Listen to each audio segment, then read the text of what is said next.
definitely had some foster siblings in the past that have been very hard for me to deal with and let them sort of come into my personal space. Drawing, my mum's attention away from me, and that was something, I was a bit iffy on.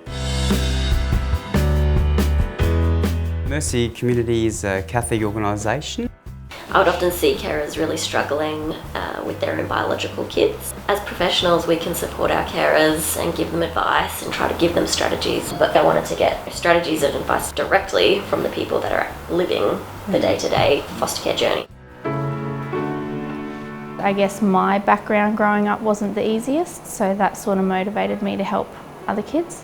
Well, my parents weren't foster carers until I was 15, and it was a friend of mine at school in an environment that wasn't safe at home. I decided to look into fostering, that way I could give another child something that they haven't got. It's an incredibly difficult job being a parent, but let alone being a foster or a kinship carer, and don't want to understate the complexity of doing that. One of the most confronting things is when the kids show up with bruises. We had a placement where the child didn't know how to play. When a 2-year-old, 3-year-old comes over and completely knocks, as a kid, this huge big Lego thing I've worked so hard on, it was heartbreaking. I was put in care when I was 6 weeks old.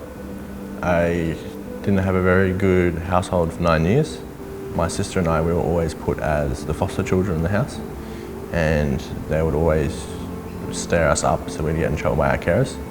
Little things that have worked for us is everybody sort of having their own space. You just sort of got to make good boundaries with your space. Trying to find out as much information about this little child as possible from, your support agency worker or your CSO about, what potential issues could we have or what clashes could we have, and try and minimise them or reduce them in the first place. A thing that Mum and I always did each time that we got a new placement was we were always asking about their interests and their ages and what things they like to do, and then Mum and I would go into the room that they'd be staying in and we'd both revamp the room.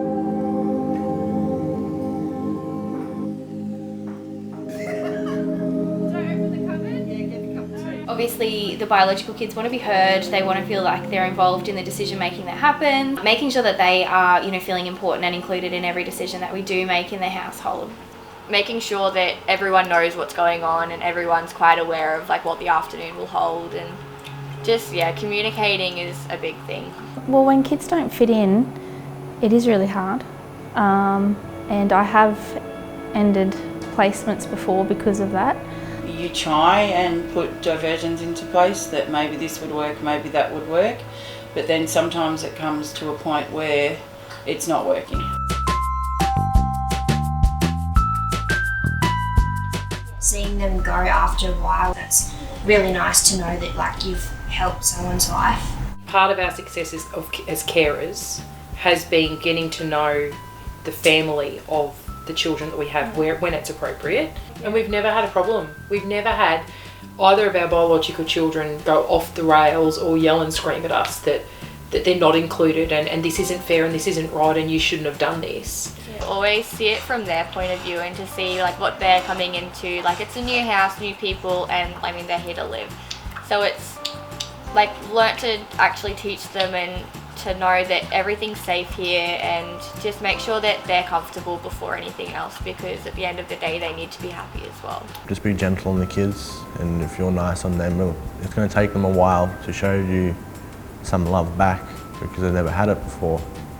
But if you take the time and effort, it will eventually pay off. This won't be the be-all and end-all solution, but it's the start of having that conversation and more of a partnership in the process with our carers. Every carer has an allocated fostering kinship care worker they visit regularly and meet with, so information kind of goes out in dialogue through those workers that go and catch up with the carers and do our home visits.